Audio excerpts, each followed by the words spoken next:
Hello biology and welcome back. In this video I'm going to go over the instructions for an assignment called More Than One System.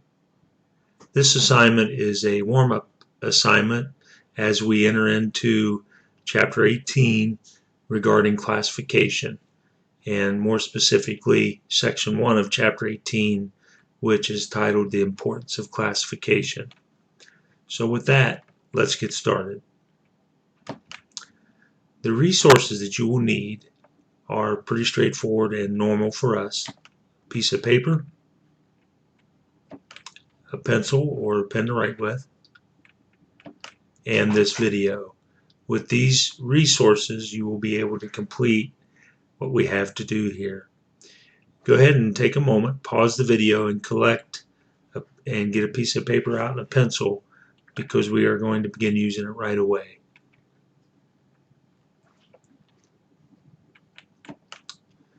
Okay, let's go ahead and set up our record sheet on that piece of paper. So take that piece of paper and along the top of it somewhere write the title of this assignment, More Than One System.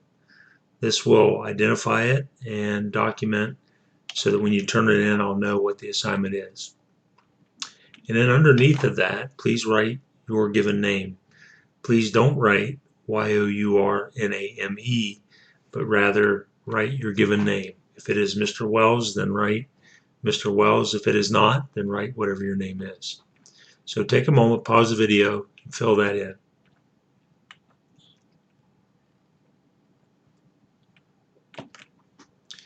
So what is the purpose of this assignment? Well, the main purpose is just to get you thinking about the usefulness of classifying or grouping things. This is something we do all the time.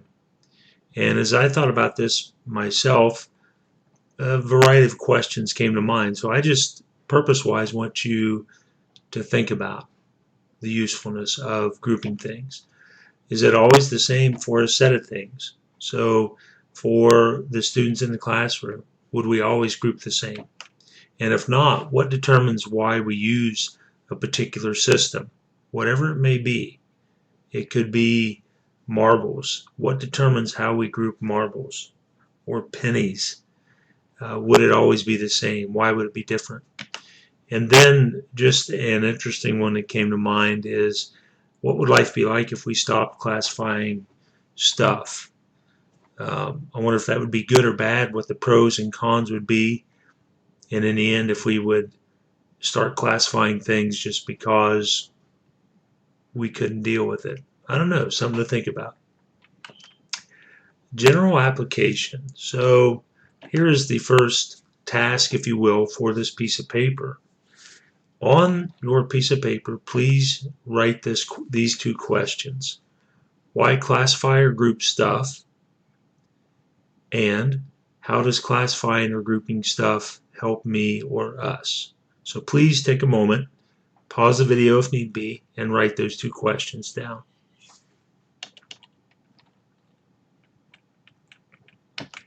I want you to take a moment and think about your answer and give that answer. Write that on that piece of paper. And then once you've given your answer as to why, I want you to give me a specific example to you from yourself about how classifying or grouping has helped you. So give the general answer of why, but then give an example specific to yourself. Maybe it's a way that you classify or group stuff at home, in the kitchen, in the garage, in your room. Perhaps it's at school. Perhaps you're on a sports team or in a band. Give a specific example from your own experience about how classifying or grouping can help you, or has helped you. Not can help you, but has helped you. So again, pause the video, take the time you need, and answer these two questions.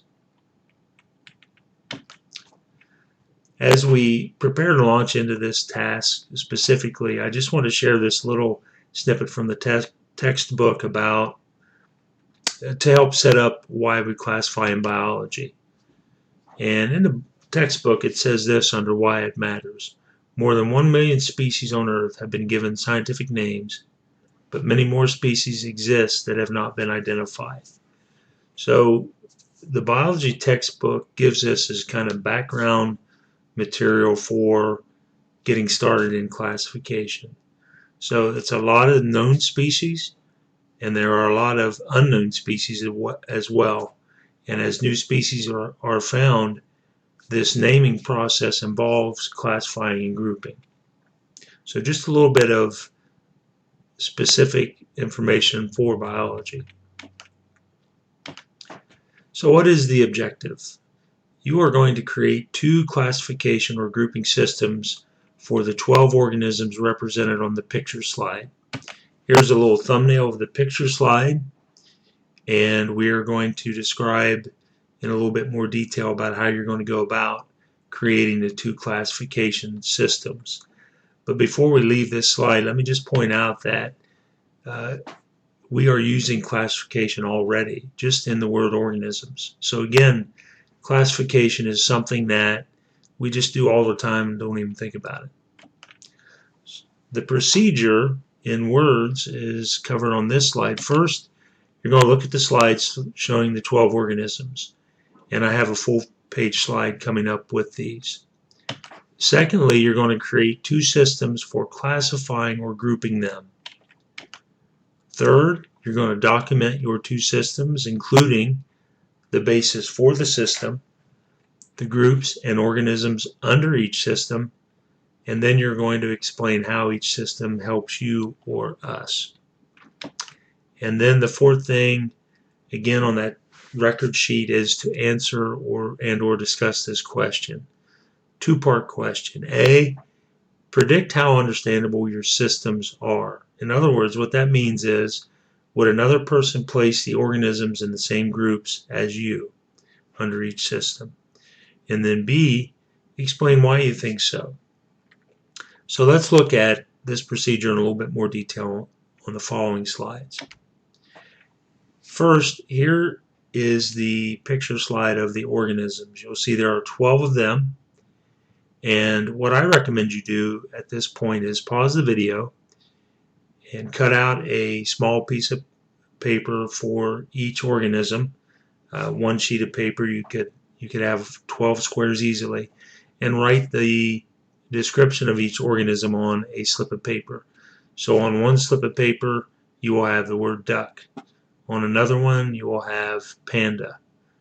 On a third one you'll have camel. And then what that will allow you to do is to physically shuffle the organisms around as you come up with your classification schemes. So if you would like, at this point, pause the video and make a description card just on a regular piece of paper for each organism. Alright, so you are going to come up with 2 systems to group your organisms under. One way that you can show that on your record sheet is with a T-chart. You don't have to do a T-chart. T-chart was just the first thing that came to my mind, and it was convenient for laying these side by side so you could see the differences. But you're going to come up with 2 systems, and you are going to, under each on the record sheet, you're going to tell us how, or the basis for, the classification system. So the organisms are grouped according to what? What was the criteria that you used? So this may be fairly brief, or maybe a little longer depending on the exact scheme that you used. And then you, based on your classification system, you're going to show how the animals group. And you may need a little bit more of an explanation here of the group. So at group A, why are they in group A? What is it about your basis that makes them fall out into group A and B and C and so on? And then once you have your groups set, you're going to explain why or how the system would help us. And you're going to repeat the same thing for system number 2. Organisms are grouped according to what way?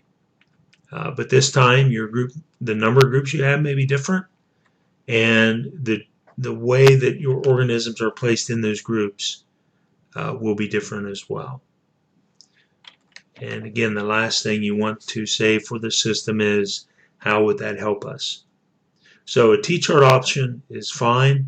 You could just also have it laid out, two different large areas on your sheet of paper, document your systems. And then the final question you're going to answer goes back to procedure step 4. How understandable are my systems?